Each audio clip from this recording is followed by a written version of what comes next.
સદગુરુ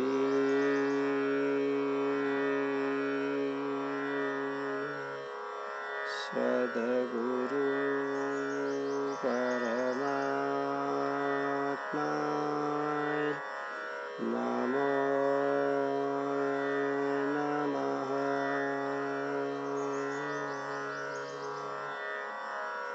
જ્યારે પણ સદગુરુ સાનિધ્યમાં જઈને આવતી, સદગુરુ ચરણમાં બેસીને આવતી, સદગુરુનો સત્સંગ સાંભળીને આવતી, ત્યારે એક અલૌકિક ઉર્જાની અનુભૂતિ થતી હતી.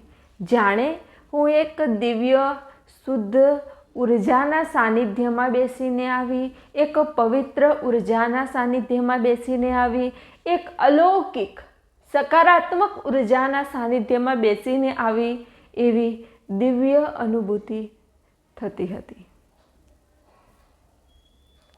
સદગુરુ ચરણમાં ઉર્જાનો એક વિશાળ પ્રવાહ વહેતો હોય છે અને એ જીવંત સદગુરુના સાનિધ્યમાં જ્યારે શિષ્ય બેસે છે ત્યારે એ સદગુરુના આભા મંડળમાં બેસે છે. માટે શિષ્યને આવી દિવ્ય અનુભૂતિઓ થતી હોય છે.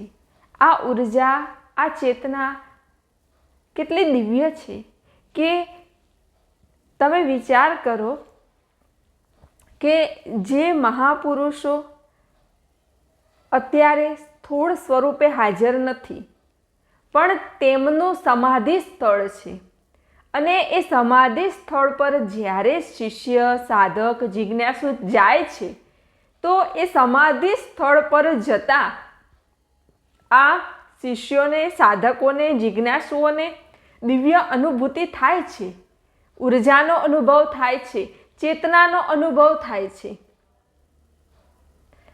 તો જે અત્યારે હાલમાં પ્રગટ છે, જીવંત છે, હાજર છે, તેમના સાનિધ્યમાં કેટલી દિવ્ય અનુભૂતિ થતી હોય, કેટલી અલૌકિક અનુભૂતિ થતી હોય.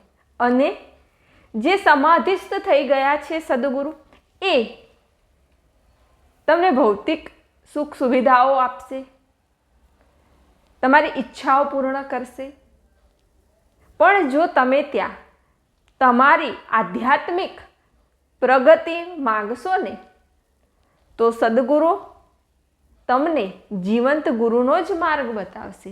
કેમ કે જે પ્રગટ સદગુરુ છે ને એ પોતાની ઈચ્છા શક્તિ દ્વારા શિષ્યની ઉધર્વ ગતિ કરે છે, શિષ્યને પરાકાષ્ઠાએ પહોંચાડે છે. માટે જો અત્યારે વર્તમાનમાં હાલ જ તમારે નીકળવું હોય, આગળ જવું હોય તો જીવંત સદગુરુના સાનિધ્યથી જ તમે પરાકાષ્ઠાએ પહોંચી શકો છો. હવે આજે બટુકાનંદના સત્સંગમાં જઈને આવી અને એક ગુરુભક્ત પાસેથી થોડા સત્સંગ ઓડિયો પણ મોબાઈલમાં લઈને આવી હતી. એટલે એ સત્સંગ સાંભળવાની ખૂબ ઉતાવળ હતી, ખૂબ જિજ્ઞાસા હતી, ખૂબ જલ્દી હતી કે ક્યારે સત્સંગ સાંભળું, ક્યારે સત્સંગ સાંભળું. પછી હૃદયમાં એમ વિચાર્યું કે સવારમાં વહેલા જ સત્સંગ સાંભળીશ, બ્રહ્મ મુહૂર્તમાં. એટલે એ બરાબર લાગ્યું કે હા, ત્યારે વાતાવરણ પણ શાંત હોય, કંઈ અવાજ પણ ન હોય અને શાંતિથી બેઠા બેઠા સત્સંગ સાંભળીશ. અને હકીકતમાં સત્સંગ, ભજન, ધ્યાન એ બધું બ્રહ્મ મુહૂર્તનું જ કાર્ય છે. આ ધ્યાન, સાધના, ભજન એ બ્રહ્મ મુહૂર્તમાં જો કરવામાં આવે તો એનું અનેક ગણું ફળ મળે છે. અને સવારમાં જો તમે બ્રહ્મ મુહૂર્તમાં પહેલાં જ સત્સંગ સાંભળો, ધ્યાનમાં બેસો, સાધનામાં બેસો તો દિવસની શરૂઆતમાં જ તમને સકારાત્મક ઉર્જા મળે છે, સકારાત્મક ચેતના મળે છે, તમે શુદ્ધ થાઓ છો, જે નકારાત્મકતા છે એ દૂર થાય છે, જે કચરો છે એ દૂર થાય છે, જે અવગુણો છે એ દૂર થાય છે અને તમે ચોખ્ખા દર્પણ જેવા થઈ જાઓ છો અને એના કારણે તમારો આખો દિવસ ખૂબ સરસ આનંદમય મંગલમય પસાર થાય છે. માટે દરરોજ સવારમાં બ્રહ્મ મુહૂર્તમાં ઉઠીને પહેલાં જ સત્સંગ સાંભળવો જોઈએ, મહાપુરુષોની વાણી સાંભળવી જોઈએ, ધ્યાનમાં બેસવું જોઈએ, સાધનામાં બેસવું જોઈએ, તમને સદગુરુએ જે મહામંત્ર જે નામ આપ્યું હોય એનો જાપ કરવો જોઈએ, જેનાથી આપણો આખો દિવસ ખૂબ ભજનમય પસાર થશે. કેમ કે જે ચિત્ત છે ને એ એવું છે કે પહેલું એની ઉપર જે કિરણ પડે, જે વિચાર પડે, જે ઉર્જા મળે, આખો દિવસ તે એ વિચારમાં જ રહેશે, એ ઉર્જામાં જ રહેશે. તમે અનુભવ કરીને જુઓ. સવારે ઉઠીને સત્સંગ સાંભળો, આખો દિવસ તમને સત્સંગના વિચાર આવશે, આધ્યાત્મિક વિચાર આવશે, સારા વિચાર આવશે. અને કોઈ વખત જો તમે સવારમાં ઉઠીને જ કોઈની નિંદા કરી હશે, ક્રોધ કર્યો હશે, તો આખો દિવસ તમને નિંદાના વિચાર આવશે, ક્રોધના વિચાર આવશે, લોભ કર્યો હશે તો લોભના વિચાર આવશે, ભૌતિક ઈચ્છા કરી હશે તો ભૌતિક ઈચ્છાઓના વિચાર આવશે. આના જ વિચારો ચાલુ રહેશે. માટે સારા વિચારો, શુદ્ધ વિચારો, સકારાત્મક વિચારો રાખવા હોય તો સવારમાં બ્રહ્મ મુહૂર્તમાં ઉઠીને સત્સંગ સાંભળો. તો મને પણ હૃદયમાં એવું થયું કે મારે પણ સવારમાં જાગીને પહેલાં બટુકાનંદનો સત્સંગ સાંભળવો જ જોઈએ. હવે રાત્રે આંખો બંધ કરીને સૂતી, મનમાં ચિંતન ચાલી જ રહ્યું હતું. બટુકાનંદનો સત્સંગ હૃદયમાં જાણે બોલી જ રહ્યો હતો. સદગુરુ જાણે હૃદયમાં જ બોલી રહ્યા હતા અને હું સાંભળી રહી હતી.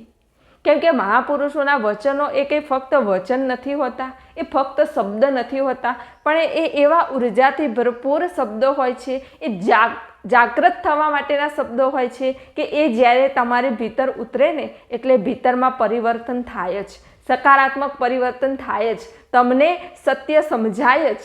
પણ જો શિષ્યનું પાત્ર શુદ્ધ હોય તો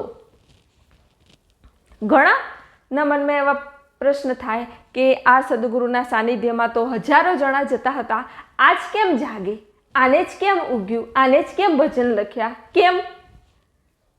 ઘણાને પ્રશ્ન થતા હોય. તો આ આધ્યાત્મિક માર્ગમાં પહેલાં તો શિષ્યની સમર્પણતા હોવી જોઈએ.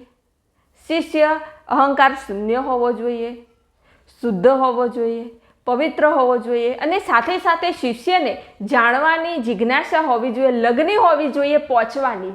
તો ગુરુ કૃપા વરસે છે અને શિષ્ય પહોંચી જાય છે. આ કૃપા છે. આ ક્યારે વરસે, ક્યાં વરસે એનું કંઈ નક્કી નહીં. આ અચાનક વરસે. જેમ વરસાદનું મોસમ હોય તો વરસાદ ક્યારે આવશે ક્યારે નહીં એ કંઈ નક્કી ન હોય. અમુક વાર વાદળો થયા હોય તોય ન આવે અને અમુક વાર વાદળો ન હોય તોય ફટાફટ વાદળો આવી જાય ને વરસાદે આવી જાય.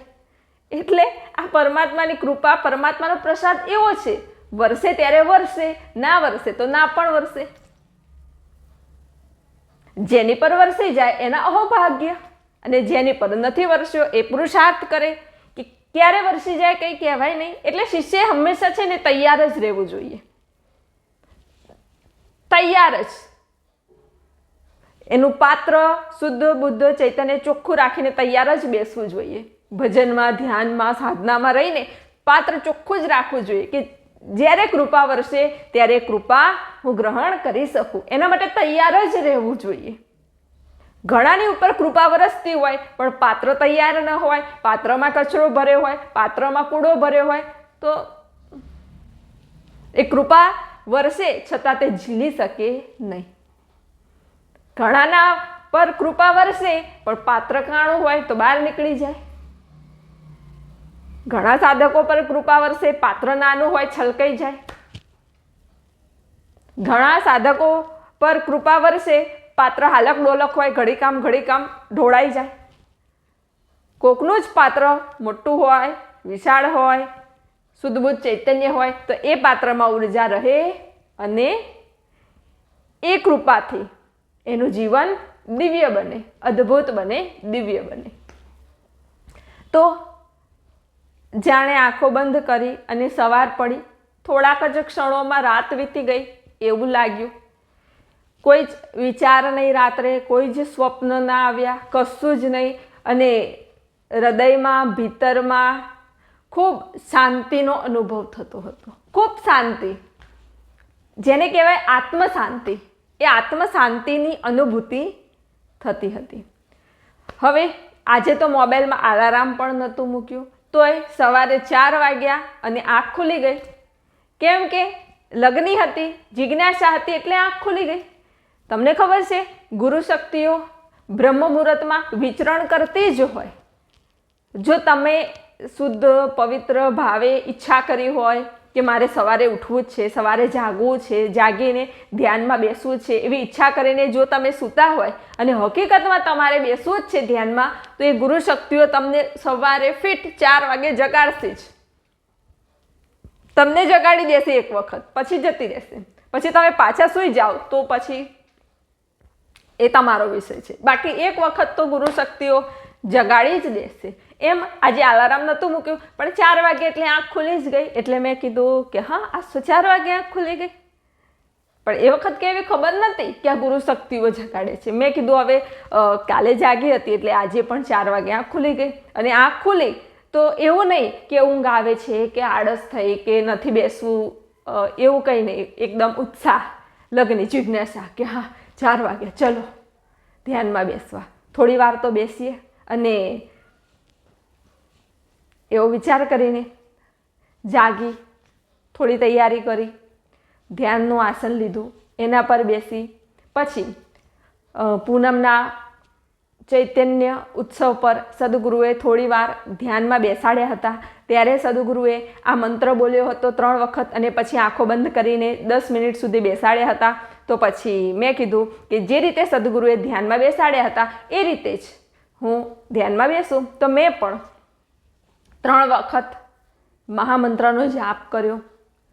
ઓમ શ્રી સદગુરુ પરમાત્માય નમો નમઃ. ઓમ શ્રી સદગુરુ પરમાત્માય નમો નમઃ. ઓમ શ્રી સદગુરુ પરમાત્માય નમો નમઃ. 3 વખત આ મહામંત્ર બોલ્યો અને પછી હું આંખો બંધ રાખીને ધ્યાનમાં બેસી.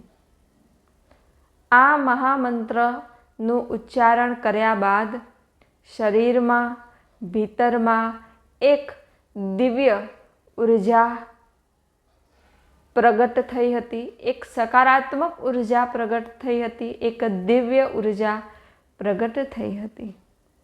જાણે સકારાત્મક ઉર્જાના આભા મંડળમાં હું છું એવી દિવ્ય અનુભૂતિ થઈ રહી હતી. કેમ કે સદગુરુ જે મહામંત્ર બોલે એ ફક્ત શબ્દ નથી હોતા, એ કંઈ ફક્ત સાદો મંત્ર નથી હોતો, પણ એ મહામંત્રની પાછળ સદગુરુના લાખો જન્મોની તપશ્ચર્યા, લાખો જન્મોની સાધના, લાખો જન્મોનું ધ્યાન, લાખો જન્મોનું ભજન હોય છે. અને એ ભજનથી, એ ઉર્જાથી, એ ચેતનાથી, એ સાધનાથી સદગુરુ એ મંત્ર શિષ્યોને આપેલો હોય છે. માટે આવા જે પ્રગટ સદગુરુ હોય અને આવા પ્રગટ સદગુરુ જે મહામંત્ર બોલતા હોય એ મહામંત્રની સાથે સદગુરુ ચૈતન્ય જોડાયેલું હોય છે, સદગુરુની ઉર્જા જોડાયેલી હોય છે, ગુરુ શક્તિઓ જોડાયેલી હોય છે, ગુરુ ઉર્જા જોડાયેલી હોય છે. માટે ધ્યાનની શરૂઆતમાં આ મંત્ર બોલવાથી પહેલાં તો તમારી ભીતર જે નકારાત્મકતા છે એ દૂર થાય છે, જે વિચારો છે એ દૂર થાય છે, જે અવગુણો છે એનો નાશ થાય છે અને તમે એક પ્રોટેક્શનમાં આવો છો, એક કવચમાં આવી જાઓ છો. અને એ કવચમાં આવી જાઓ અને પછી જો તમે આંખો બંધ રાખીને બેસો તો ખૂબ સરસ તમારી સ્થિતિ થાય છે અને ધ્યાનમાં પણ તમારો પ્રવેશ જલ્દી થાય છે. પણ કંઈ એક દિવસમાં પ્રવેશ ન થાય હો. એના માટે દરરોજનો અભ્યાસ જોઈએ, દરરોજની પ્રેક્ટિસ જોઈએ, પછી થાય. કંઈ 2 દિવસ બોલ્યા અને ધ્યાનમાં પ્રવેશ થઈ જાય, ના ના ના, એવું.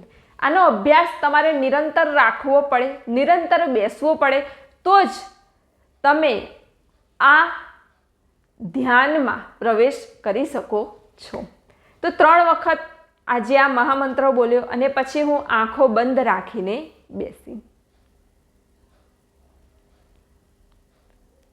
થોડી વાર તો કોઈ જ વિચાર આવ્યા નહીં, ના ભૂતકાળના વિચાર આવ્યા, ના ભવિષ્યના વિચાર આવ્યા. બસ હું શાંતિથી બેસી હતી. કેમ કે મંત્રનો પ્રભાવ છે, ઉર્જાનો પ્રભાવ છે, ચેતનાનો પ્રભાવ છે. એટલે થોડી સફાઈ ચિત્તની થાય જ, પણ એક દિવસમાં તો કંઈ બધી સફાઈ થાય નહીં.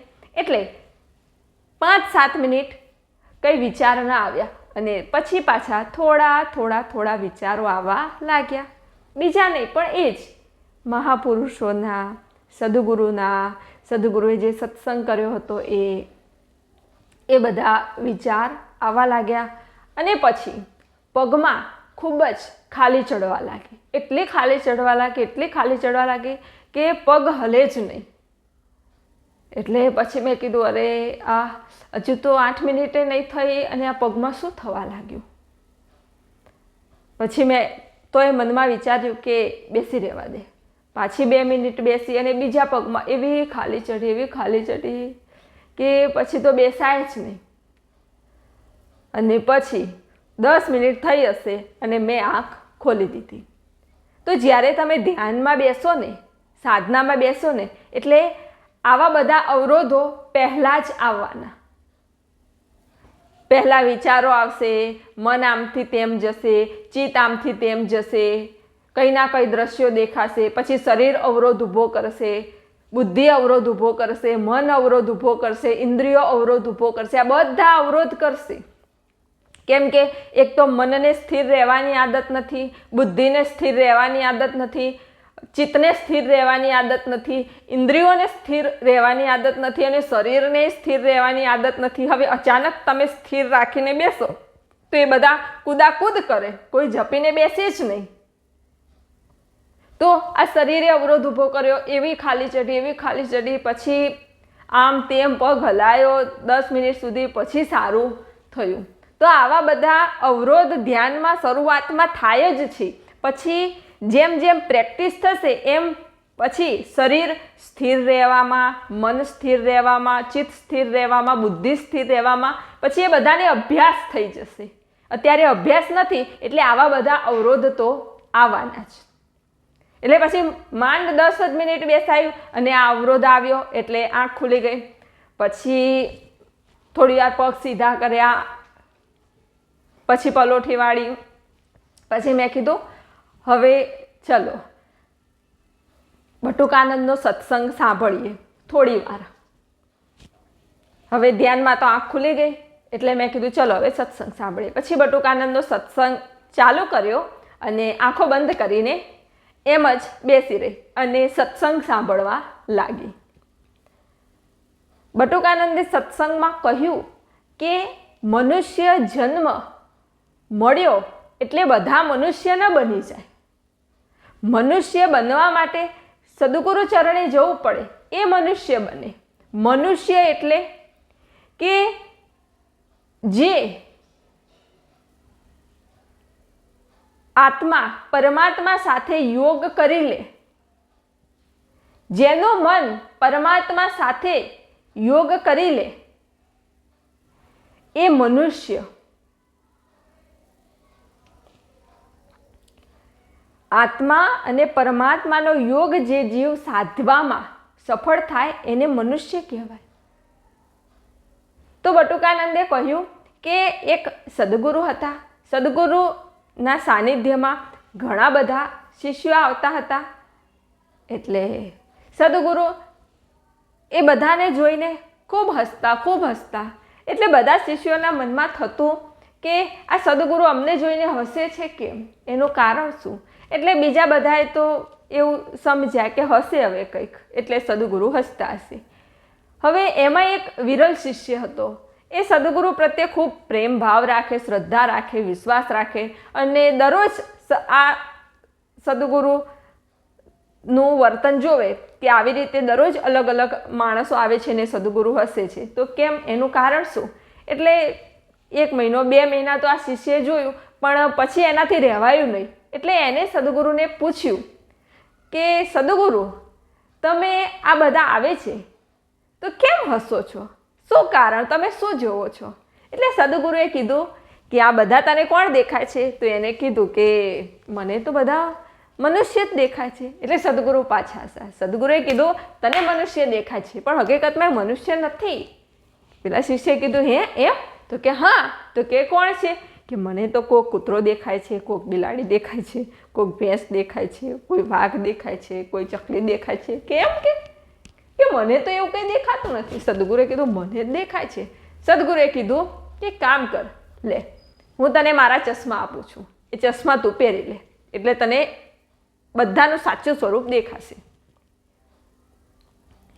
તો બીજા દિવસ સવારે સદગુરુએ એ શિષ્યને પોતાના ચશ્મા આપ્યા અને શિષ્ય તો બેઠો જોવા.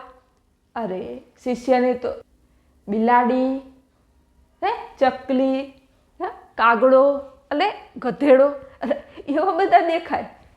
શિષ્યએ કીધું કે સાચું માં જ આ તો બધા પ્રાણીઓ છે, ખાલી શરીર માણસના છે. શિષ્ય હસવા લાગ્યો. સદગુરુએ કીધું કે તારી સામું તો જો હવે, કે તું કોણ છો? તો એને તો આમ જોયું, તો એને બધા ચટાપટા દેખાય. તો કે આ ચટાપટા આવા કોને હોય? કે આવા ચટાપટા બિલાડાને હોય. ઓકે, હું બિલાડો છું. ચશ્મા કાઢીને આપી દીધા સદગુરુને અને સદગુરુ ચરણમાં પડી ગયો કે સદગુરુ બચાવ. હું પ્રાણી હતો અને અત્યારે પ્રાણી જ છું, પણ આ શરીર ખાલી મનુષ્યનું મળ્યું છે. એની આંખમાંથી તો અશ્રુઓની ધારા વહેવા લાગી કે મને મનુષ્ય બનાવો, સદગુરુ મને મનુષ્ય બનાવો. સદગુરુએ કીધું કે મનુષ્ય એમ ન બનાય, સદગુરુ ચરણમાં આવવું પડે, સદગુરુ ચરણમાં રહેવું પડે, સદગુરુ વચનમાં રહેવું પડે, સદગુરુ સત્સંગમાં રહેવું પડે, સદગુરુ કહે એ પ્રમાણે ધ્યાન સાધનામાં બેસવું પડે, તો મનુષ્ય બનાય. મનુષ્ય એમને એમ ન બનાય. બટુકાનંદે કીધું કે એવી જ રીતે સદગુરુ ચરણમાં આવે, સદગુરુ ચરણમાં શ્રદ્ધા વિશ્વાસ રાખે, સદગુરુને ઓળખે, સદગુરુ ચરણે તન મન ધન મસ્તક સમર્પણ કરે, તે શિષ્ય મનુષ્ય બને છે. આ સત્સંગ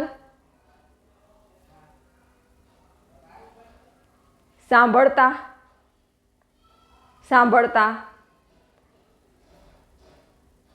મારી આંખમાંથી પણ અશ્રુઓની ધારા વહેવા લાગી. આંખમાં અશ્રુ આવી ગયા. કેમ કે આજે કેટલા જન્મની તપશ્ચર્યા પછી, જન્મની સાધના પછી જીવંત સદગુરુ મળ્યા છે, પ્રગટ સદગુરુ મળ્યા છે. કેટલા અહોભાગ્ય છે, પરમાત્માની કેટલી કૃપા છે કે મને જીવનમાં પ્રગટ સદગુરુ મળ્યા છે. એમ વિચારી આંખમાં અશ્રુઓની ધારા વહેવા લાગી. કેમ કે જ્યારે તમે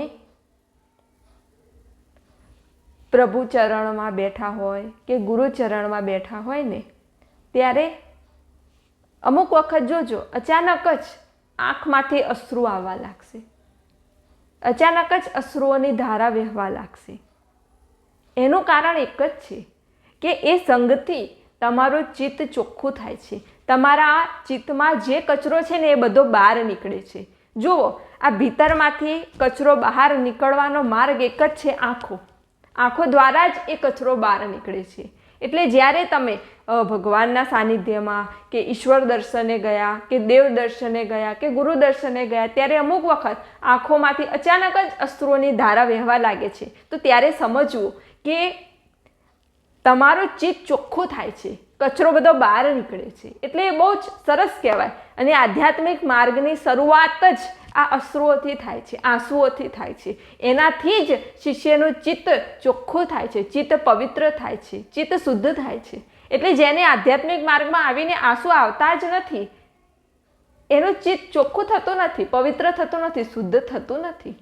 અને જેને અશ્રુ આવે છે એનું ચિત્ત ચોખ્ખું થાય છે, કચરો બધો બહાર નીકળે છે અને ચિત્ત શુદ્ધ બુદ્ધ અને ચૈતન્ય થાય છે. તો ખૂબ જ અશ્રુઓની ધારા વહેવા લાગી અને અશ્રુઓ વહેતા હતા અને હું આંખો બંધ કરીને બેસી હતી. થોડી વાર સત્સંગ સાંભળ્યા બાદ સત્સંગ બંધ કર્યો અને પછી આંખમાં અશ્રુઓની ધારા વહી રહી હતી અને હું શાંતિથી બેસી હતી. આંખમાં ભલે અશ્રુ આવતા હતા, પણ હૃદયમાં ભીતરમાં એક અસીમ શાંતિની અનુભૂતિ થતી હતી, એક અસીમ આનંદની અનુભૂતિ થતી હતી. કેમ કે આ અશ્રુ નિસ્વાર્થ હતા, આ અશ્રુ પ્રેમના હતા, ભાવના હતા, નીકળવા માટેના હતા, તરવા માટેના હતા. આ અશ્રુ કોઈ માંગણીના ન હતા, કોઈ લાગણીના ન હતા, કોઈ ઈચ્છાના ન હતા, કોઈ આસક્તિના ન હતા, કોઈ આડંબરના ન હતા, કોઈ દેખાડાના ન હતા, કોઈ દેખાડવાનાય ન હતા. આ અશ્રુઓ તો પરમ તત્વ પ્રત્યે પ્રેમના હતા, પરમ તત્વ પ્રત્યે ભાવના હતા, પરમ તત્વ પ્રત્યેની અનુભૂતિના આ અશ્રુ હતા. અને જેની આંખમાં આ અશ્રુ આવ્યા તેનું જીવન ખરેખર ધન્ય છે, ખરેખર તેનું જીવન દિવ્ય છે. જેની આંખમાં પરમાત્મા માટે અશ્રુ આવ્યા તેનું જીવન ધન્ય થઈ ગયું. કેમ કે તમે જુઓ, આ વિશ્વ બ્રહ્માંડમાં કોઈ વસ્તુ માટે રડે, કોઈ વ્યક્તિ માટે રડે, કોઈ પરિસ્થિતિ માટે રડે, કોઈ ઈચ્છાઓ માટે રડે, કોઈ ઘર માટે રડે, કોઈ એક્ટિવા માટે રડે, કોઈ ગાડી માટે રડે, કોઈ મોબાઈલ માટે રડે, કોઈ સોના માટે રડે, કોઈ ચાંદી માટે રડે. દરેક રડતા જ હોય છે.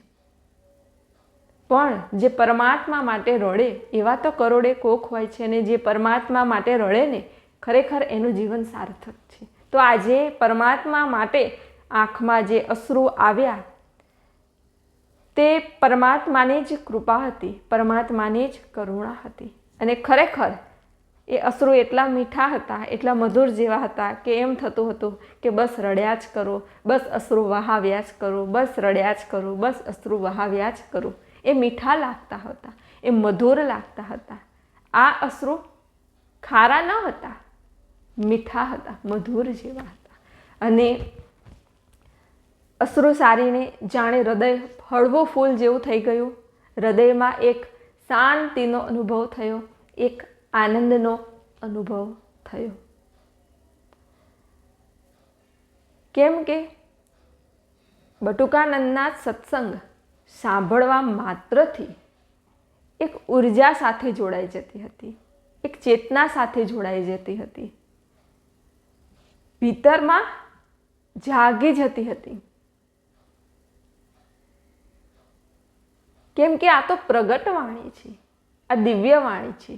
માટે પ્રગટ સદગુરુનો સત્સંગ સાંભળવા માત્રથી હૃદયમાં પરિવર્તન થાય જ છે. કેમ કે સદગુરુ જે કહે છે એ ભીતરનું કહે છે. સદગુરુની પાસે સૂક્ષ્મ વેદ હોય છે અને આ વેદ સદગુરુ આપણને કહેતા હોય છે.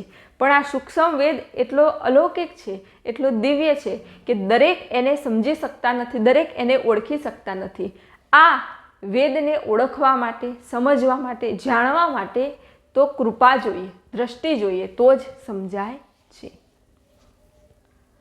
તો મારી આધ્યાત્મિક યાત્રાની અનુભૂતિ